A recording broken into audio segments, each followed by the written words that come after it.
إن في قرية مصرية في قلب الصحراء وتحديدا في محافظة البحيرة قدرت تعمل اللي دول عظمى لسه بتحاول توصل له من سنين طويلة. قرية أخدت جوائز دولية من الأمم المتحدة واليابان نفسها كانت بتتنافس على تكريمها، ورغم الطفرة الكبيرة اللي حققتها ووصول اسمها للعالمية إلا إنها لحد النهاردة مش معروفة محليا وسط قطاع كبير من الشعب المصري. احنا هنا مش بنتكلم عن مشروع زراعي عادي، احنا بنتكلم عن قرية الكرام، المعجزة المصرية اللي اليابان بتطالب العالم كله انه يقلد تجربتها بالحرف الواحد. الحكاية بدأت من الثمانينات لما قرر المهندس مختار علي محمد انه يتحدى الرمل والظروف الصعبة ويبني مجتمع كامل بيعتمد على العلم والابتكار مش على الحلول التقليدية. ومن هنا اتولدت اول قرية صديقة للبيئة في العالم سنة 1997، يعني بقالها أكتر من 28 سنة شغالة بنظام بيئي متكامل، نظام خلاها تحصد جوائز دولية من الأمم المتحدة سنة 2021 واليابان تسبق الجميع وتكرمها سنة 2003.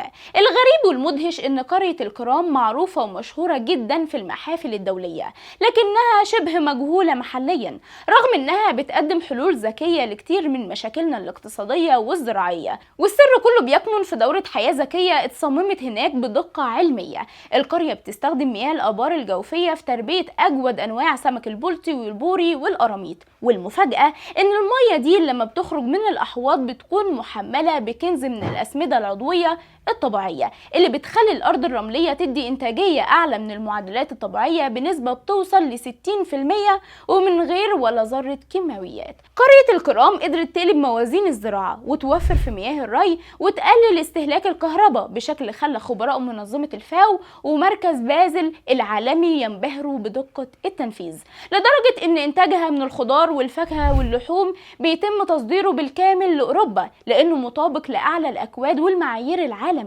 والقرية دي مش مجرد نموذج زراعي ناجح، دي مجتمع متكامل، 100 أسرة عايشين على مساحة 80 فدان كأنهم إيد واحدة، وبإدارة علمية من دكاترة ومتخصصين قدروا يحولوا الصحراء لممر تنمية حقيقي بيخدم البلد وبيوفر عملة صعبة وبيفتح آفاق جديدة للاستزراع السمكي في قلب الرمل. تجربة الكرام هي الروشتة الحقيقية اللي مصر محتاجاها دلوقتي علشان تعمم في الدلتا الجديدة وتوشكا وشرق العوينات، لأنها أثبتت بالدليل القاطع إن المصري لما يشغل عقله ويستخدم العلم يقدر يطوع المستحيل ويخلي بلده رائدة عالميا في مجال الأمن الغذائي. واحنا هنا بنسلط الضوء على الكرام علشان الناس تعرف إن المعجزات لسه بتحصل على أرض مصر بسواعد ولادها اللي بيشتغلوا في صمت علشان يبنوا مستقبل أخضر للأجيال اللي جاية.